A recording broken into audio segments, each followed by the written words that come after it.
Un rectangle a une longueur de 12 cm et une largeur de 7 cm. Quel est son périmètre?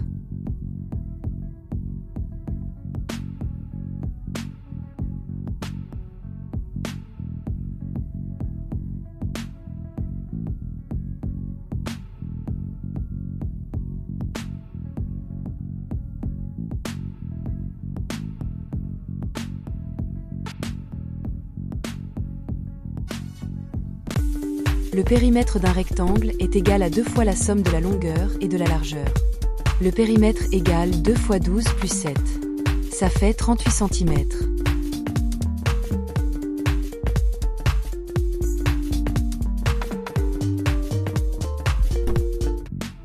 Pour préparer un gâteau, Sophie utilise 3/4 de litre de lait pour la pâte et 1/6 de litre de lait pour la crème.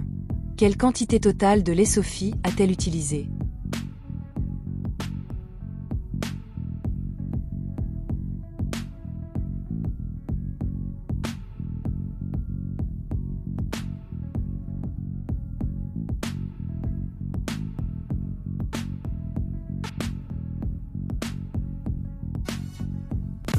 Opération 3/4 plus 1/6 égale.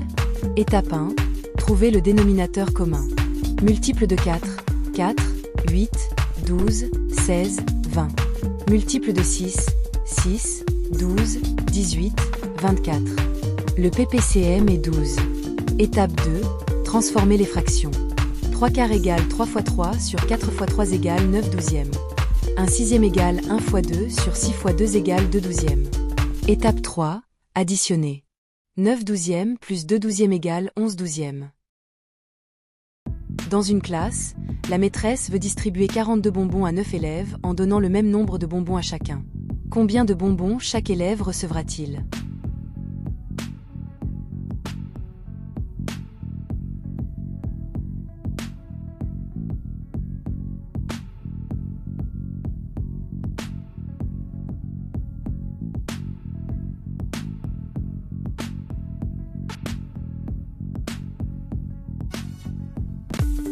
Pour trouver combien de bonbons entiers recevra chaque élève, on effectue la division. 42 divisé par 9 égale 4. Car le plus grand multiple de 9, le plus proche à 42, est 36. Chaque élève recevra 4 bonbons. Il reste 6 bonbons.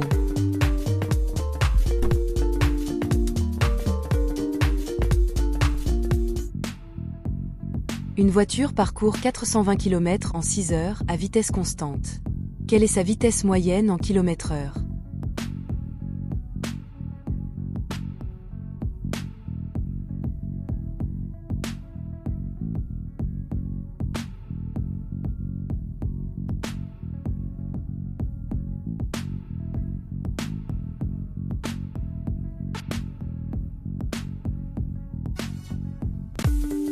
Pour calculer la vitesse moyenne, on utilise la formule suivante.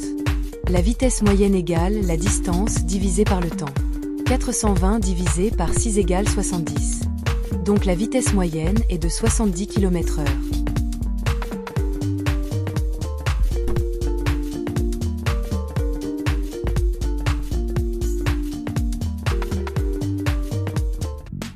Une confiserie fabrique des boîtes de 240 chocolats. Le magasin en commande 300 boîtes pour la fête de fin d'année. Combien de chocolats le magasin recevra-t-il en tout?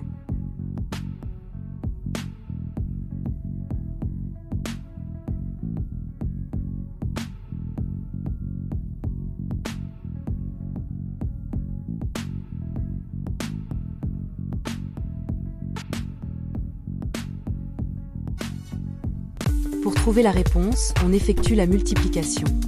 240 multiplié par 300 égale combien? On peut simplement multiplier 24 par 3, ce qui fait 72, et on ajoute les deux zéros, un de 240 et deux de 300, ce qui fait 3 zéros au total, donc le produit est de 72 000.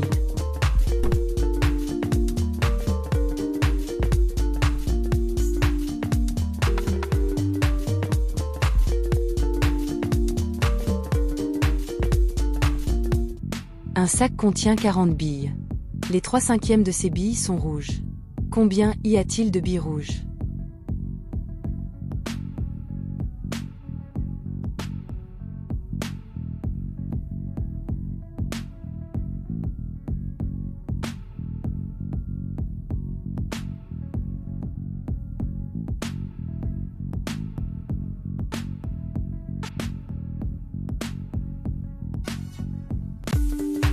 Pour trouver le nombre de billes rouges, il faut calculer les 3/5 de 40. Pour cela, on divise d'abord le nombre total par 5, ce qui donne 8, puis on multiplie ce résultat par 3. On obtient 24. Il y a donc 24 billes rouges dans le sac.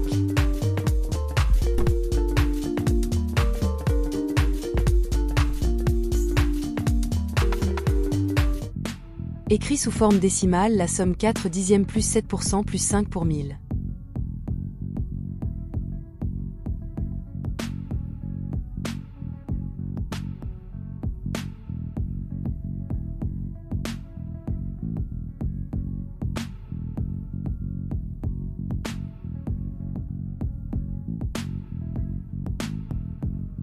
Nous pouvons résoudre ce calcul de deux manières.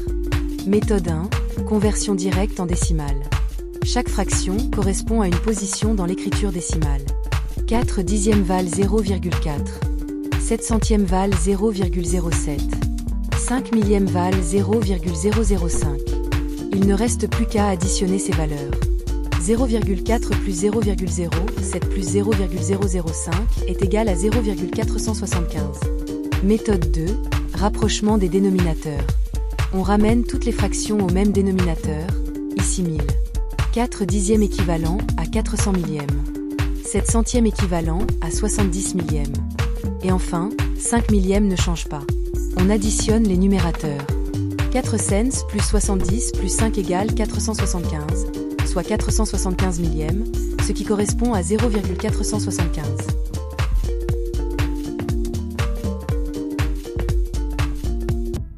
Un litre de peinture coûte 12 € et 60 centimes d'euros.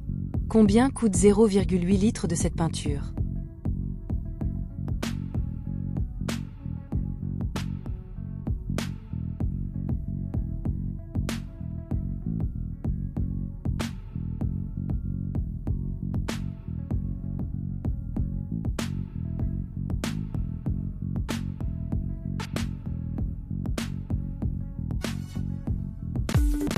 Si un litre de peinture coûte 12 € et 60 centimes, alors, pour obtenir le coût d'une quantité inférieure, on multiplie le prix au litre par la quantité souhaitée.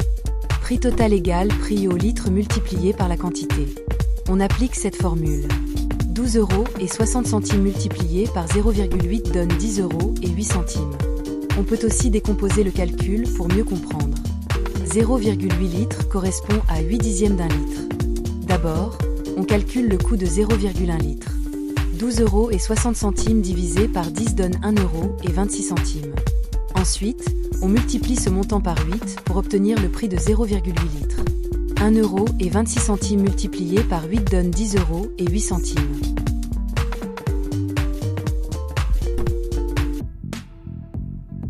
« 1534,7 plus 82,49 égale combien ?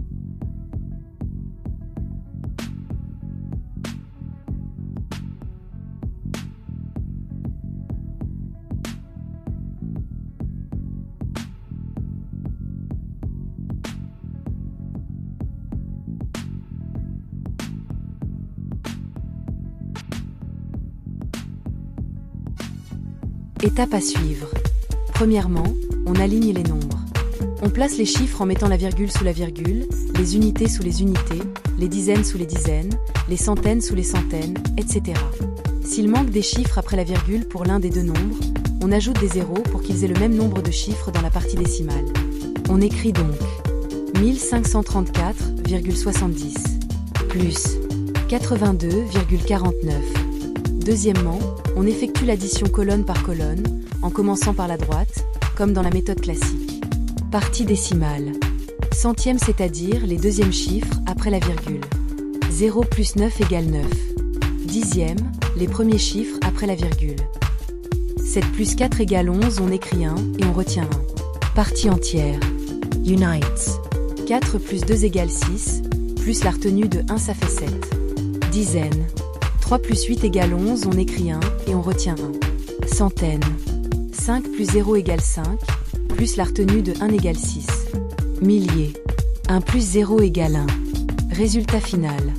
L'addition donne 1617,19. Un film dure 2 heures et 48 minutes. Quelle est sa durée totale en minutes?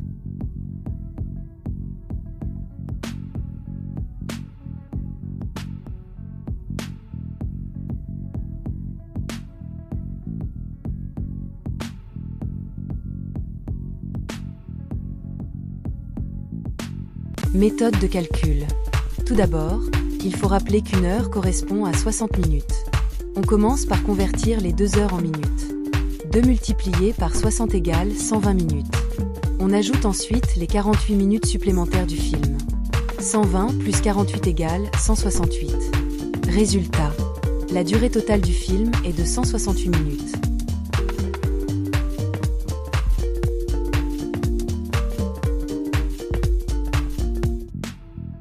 Une bouteille d'eau contient 1,25 litres.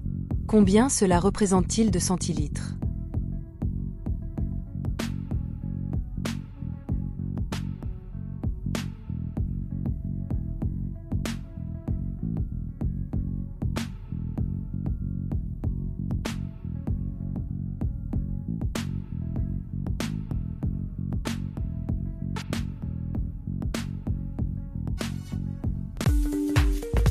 Rappel des unités de volume. Tout d'abord, il faut savoir qu'un litre correspond à 100 centilitres. Pour convertir une valeur exprimée en litres en centilitres, on multiplie cette valeur par 100. On applique cette règle à la bouteille d'eau. 1,25 multiplié par 100 égale 125. Résultat. Une bouteille de 1,25 litres représente donc 125 centilitres.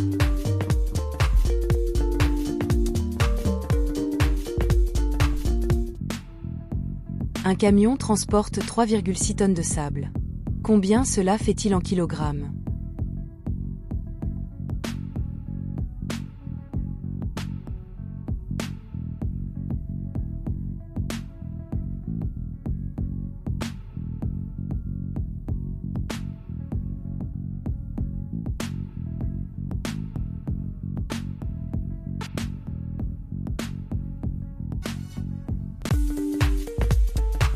On sait que une tonne est égale à 1000 kg. Donc, pour convertir 3,6 tonnes en kilogrammes, on effectue le calcul suivant. 3,6 multiplié par 1000 égale 3600. Réponse. 3,6 tonnes correspondent à 3600 kg.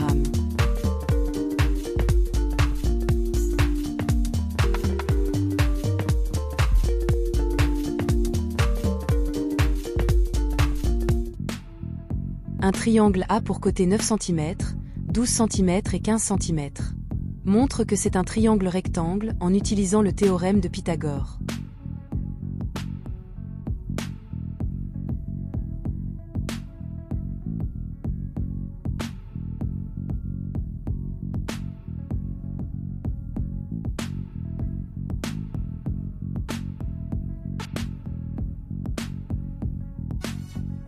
Rappel de la réciproque du théorème de Pythagore.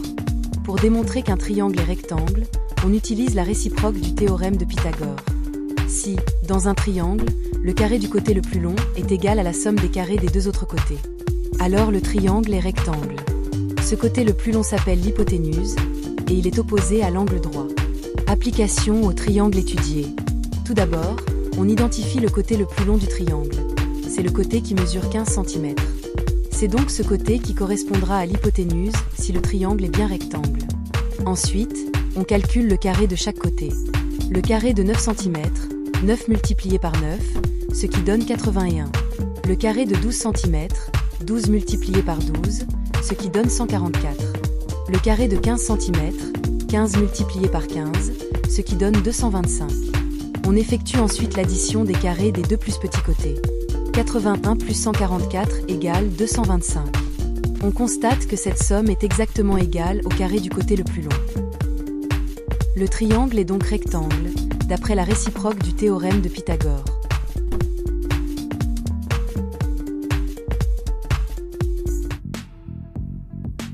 Le périmètre d'un carré est égal à 52 cm. Quelle est la longueur de son côté?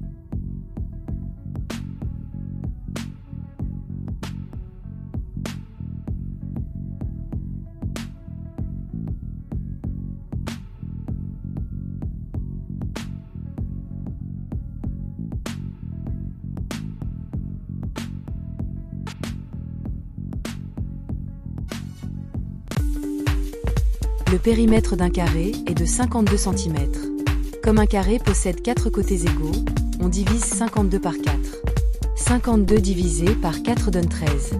Donc, chaque côté mesure 13 cm.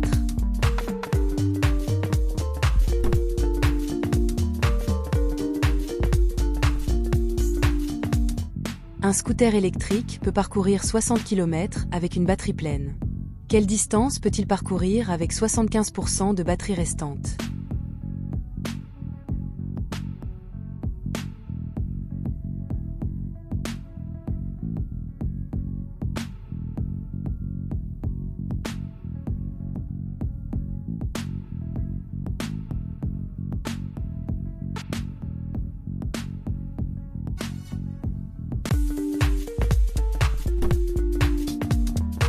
La distance que peut parcourir le scooter est proportionnelle au niveau de sa batterie. Tout d'abord, rappelons que 75% correspond à 0,75 ou encore aux 3/4. Pour trouver la distance possible, on multiplie la distance maximale avec batterie pleine par le pourcentage de batterie restant. Distance égale distance maximale multipliée par pourcentage de batterie. On applique ce calcul. 60 multiplié par 75% égale 60 multiplié par 0,75 égale 45 km. Dans un sac, il y a 8 billes rouges, 5 billes bleues et 3 billes vertes. Quelle est la probabilité de tirer une bille rouge au hasard ?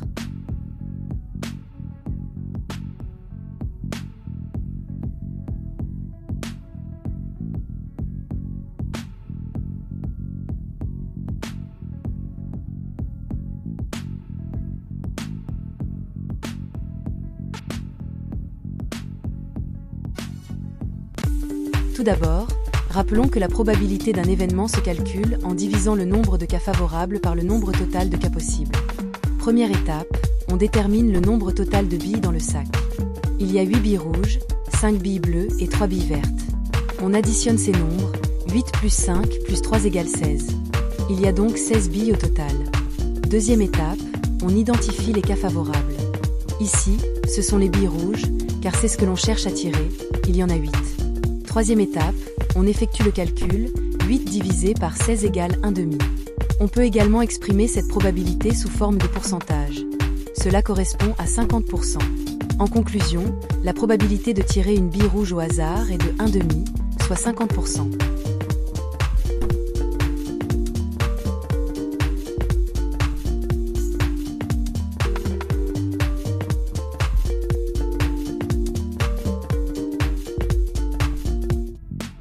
« 4567 multiplié par 0,001 est égal à combien ?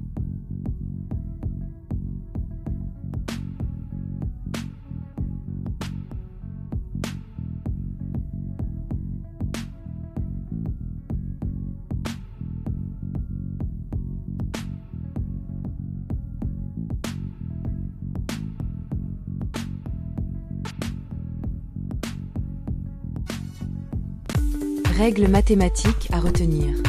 Multiplier un nombre par 0,001, exactement la même chose que le diviser par 1000. Astuce pour calculer de tête, le décalage de virgule. Tout nombre entier possède une virgule décimale implicite juste après son dernier chiffre. Ici, le nombre 4567 s'écrit en réalité 4567,0. Pour diviser ce nombre par 1000, on déplace la virgule de 3 rangs vers la gauche. Sans avoir besoin d'écrire quoi que ce soit, on trouve que 4567 multiplié par 0,001 est égal à 4,567. Un libraire achète 50 livres à 5 € la pièce et les revend à 8 € la pièce.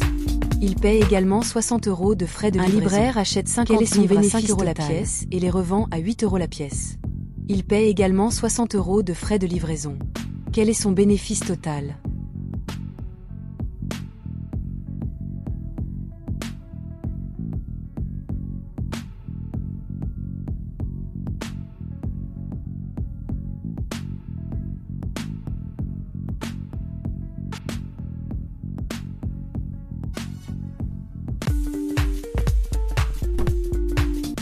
Un libraire achète 50 livres au prix de 5 € l'unité.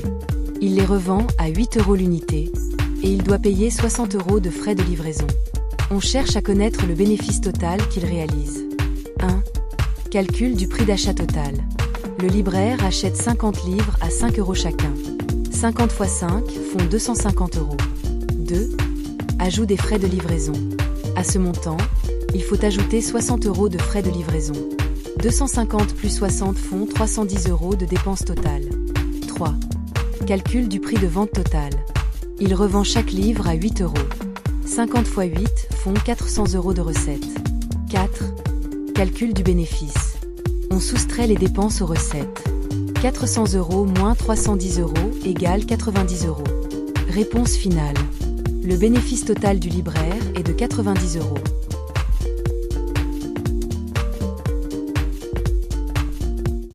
Bravo d'être resté jusqu'à la fin. Tu viens de résoudre plusieurs situations problèmes, et chaque étape t'a permis de mieux comprendre comment utiliser les mathématiques dans la vie quotidienne. J'espère que cette vidéo t'a permis de progresser, de t'entraîner, ou encore de réviser efficacement.